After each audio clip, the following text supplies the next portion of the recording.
ಹೇಳ್ತಾರೆ ಇದು ಅತಿ ಭ್ರಷ್ಟಾಚಾರದಿಂದ ಖಜಾನೆ ಖಾಲಿಯಾಗಿದೆ, ಅದಕ್ಕೆ ಅಭಿವೃದ್ಧಿ ಆಗ್ತಾ ಇಲ್ಲ ಕರ್ನಾಟಕ ಅಂತ ಹೇಳಿ. ನೋಡ್ರಿ, ಹಂಗಾರೆ ನೀವು ಯಾರು ಊಟ ಮಾಡ್ತಾ ಇಲ್ವಾ? ನೀವು ನೀರು ಕುಡಿತಾ ಇಲ್ವಾ? ನಿಮ್ಮ ಮನೇಲಿ ಕರೆಂಟ್ ಇಲ್ವಾ? ನಿಮ್ಗೆ ರಸ್ತೆ ಇಲ್ವಾ? ಆಯ್ತು, ಅದ್ಯಾರೋ ಒಬ್ಬ ಪ್ರಶ್ನೆ ಕೇಳಿದ್ದ, ಈಗ ಕೇಳಪ್ಪ.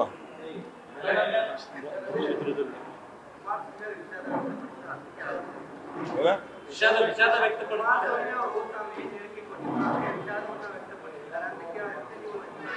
ಅವು ವಿಷಾದ ಬ್ಯಾಡ್ರಿ ನಮ್ಗೆ.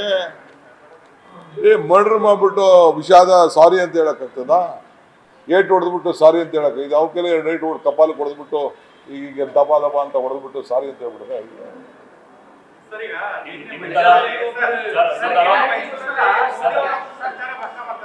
ಆಯ್ತು. ಇನ್ನೊಂದು ಯಾರೋ ಹೇಳ್ತಿರಲ್ಲ, ಬೆಳಗಾವಿಯಲ್ಲೂ ಕೂಡ ಒಬ್ರು ಮಹಿಳೆಯರ ಬಗ್ಗೆ ಬಹಳ ಕೀಳಾಗಿ ಮಾತಾಡ್ತಾ ಇದ್ದಾರೆ ಮತ್ತು ಅದನ್ನು ಸಮರ್ಥನೆ ಕೂಡ ಮಾಡ್ತಾ ಇದ್ದಾರೆ. ಎನರ್ಜಿ ಡ್ರಿಂಕ್ ಅಂತ ಏನ ಪೆಗ್ಗು ಅಂದ್ರೆ ಎನರ್ಜಿ ಡ್ರಿಂಕ್ ಅಂತ. ಓಹೋ, ಹೊಸ ಲಿಕ್ಕರ್ ಮ್ಯಾನುಫ್ಯಾಕ್ಚರಿಂಗ್. ಸಂಜಯ್ ಪಾಟೀಲ್ಗೆ ಈಗಾಗಲೇ ಉತ್ತರ ಸಿಕ್ಕಿದೆ. ನಮ್ಮ ಮಂತ್ರಿ ಇದಾರಲ್ಲ, ಎಲ್ಲಿ ಮಂತ್ರಿ ಅಂತ 100 ಜನ ಸಂಜಯ್ ಪಾಟೀಲ್ನ ಅರಗಿಸ್ಕೊಳ್ಳೋ ಶಕ್ತಿ ಆಕೆಗಿದೆ. ನಾನು ಅವ್ನಿಗೆ ಯಾರಿಗೋ ಉತ್ತರ ಕೊಡಕ್ ತಯಾರಿಲ್ಲ.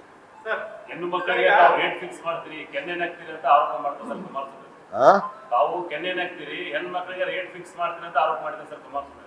ಅಯ್ಯೋ, ಹೆಂಗೆ ಅದೇನೋ ವಸ್ತಿ ಹೇಳ್ತಾ ಇದ್ದೀವಿ, ಹೇಳಪ್ಪ ಸ್ವಲ್ಪ ಜೋರಾಗಿ. ನಿಮ್ಮ ತರ ಕೆನ್ನೆನ್ ಹಾಕೋದು, ಹೆಣ್ಣು ಮಕ್ಕಳಿಗೆ ರೇಟ್ ಫಿಕ್ಸ್ ಮಾಡೋ ರೀತಿ ನಾನು ಮಾಡಲ್ಲ.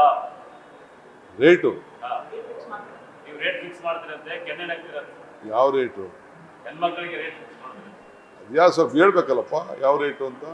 ಹಾಸ್ಪಿಟಲ್ ಅದು ಈಗ ಹೇಳ್ಬೇಕು, ಅದು ಯಾವ ರೇಟು, ಏನ್ ರೇಟು, ಹೆಂಗ್ ರೇಟು ಅಂತ. ನಾವು ಅವರ ಬದುಕಿನ ಬಗ್ಗೆ ತಿಂಗಳಿಗೆ ಒಂದು 4-5 ಸಾವಿರ ರೂಪಾಯಿ ಅವ್ರಿಗೆ ಕುಟುಂಬಕ್ಕೆ ಅವ್ರಿಗೆ ಸಹಾಯ ಆಗಲಿ ಅಂತೇಳಿ ಅವ್ರಿಗೆ ಸಹಾಯ ಮಾಡ್ತೇವೆ. ಅದು ಬಿಟ್ರೆ ಏನು ರೇಟು? ನೀನೇನೋ ರೇಟ್ ಗಿಟ್ ಫಿಕ್ಸ್ ಮಾಡಿ ನಿನ್ಗೆ ರೂಢಿ ಇರ್ಬೇಕು. ನಿನ್ಗೆ ಕುಮಾರಣ್ಣ, ನಿನಗೆ ಹೆಣ್ಮಕ್ಳಿಗೆ ರೇಟ್ ಫಿಕ್ಸ್ ಮಾಡೋದು ನಿನಗೇನೋ ಒಂದು ಚಾಲ ಇರಬೇಕು ಅಂತ ಕಾಣ್ತದೆ. ಅದನ್ನು ನೀನು ಬೇರೆಯವ್ರ ಬಗ್ಗೆ ಮಾತಾಡ್ತಾ ಇದ್ದೆ. ದೇವೇಗೌಡರನ್ನ ನೀವೇ ಇಳಿಸಿದ್ರಿ ಕೆಳಗಡೆ, ಸಿದ್ದರಾಮಯ್ಯ ಉತ್ತರ ಕೊಡಬೇಕು. ಅಯ್ಯೋ ಶಿವ, ಪ್ರಧಾನಮಂತ್ರಿ ಈ ದೇಶದ ಪ್ರಧಾನಮಂತ್ರಿ ಸ್ಥಾನ ಅನ್ಸಿದವರೇ ಕಾಂಗ್ರೆಸ್ ಪಾರ್ಟಿಯವರು. ದೇಶದ ಪ್ರಧಾನಮಂತ್ರಿ ಸ್ಥಾನ ಅನ್ಸೋರೇ ಕಾಂಗ್ರೆಸ್ ಪಾರ್ಟಿ. ನ್ಯೂಸ್ ಫಸ್ಟ್, ನಿರ್ಭೀತಿಯಿಂದ ನಿಮ್ಮ ಪರವಾಗಿ.